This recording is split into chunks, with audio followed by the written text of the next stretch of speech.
When you think of US presidents, you probably think of stirring speeches, bold policies, and monumental decisions. But did you know some of them could also negotiate in French, write poetry in Latin, or lull their children to sleep with Dutch lullabies? Welcome to our special documentary Presidents Who Spoke More Than Just Politics.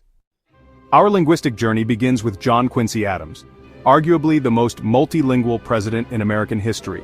Fluent in Dutch, French, German, and Latin by his teens, Adams didn't stop there. He picked up Italian, Russian, Spanish, and Greek, making him a 9-language powerhouse. At just 14, he served as a translator in Russia. Yes, a teenage presidential translator. Next up, the man who drafted the Declaration of Independence, Thomas Jefferson. He once claimed he learned Spanish in 19 days while sailing to Europe. His personal library was filled with books in French, Latin, Greek, Italian, and more. A true Renaissance man in the New World. Then there's Theodore Roosevelt, a president known for charging up hills and tackling corruption, but also for his curiosity about language.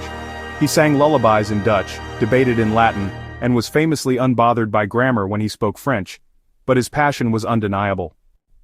Presidents like James Madison, James Garfield, and Rutherford B. Hayes weren't just scholars. They were masters of the classics. Latin and Greek weren't optional. They were expected. Madison even studied Hebrew, and Garfield was once a professor of Greek. But not all multilingual presidents followed the classical path.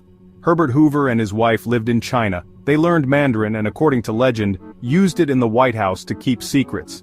Barack Obama, who spent part of his childhood in Indonesia, picked up Indonesian, an early sign of a global citizen in the making. Others weren't polyglots but made a strong effort. Jimmy Carter read the Bible in Spanish with his wife.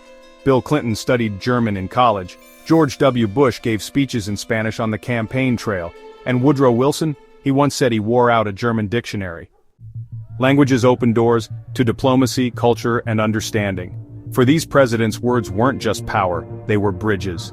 So the next time you hear a presidential quote in English, just remember, some of our leaders had the vocabulary and the vision to speak to the world in more than one voice.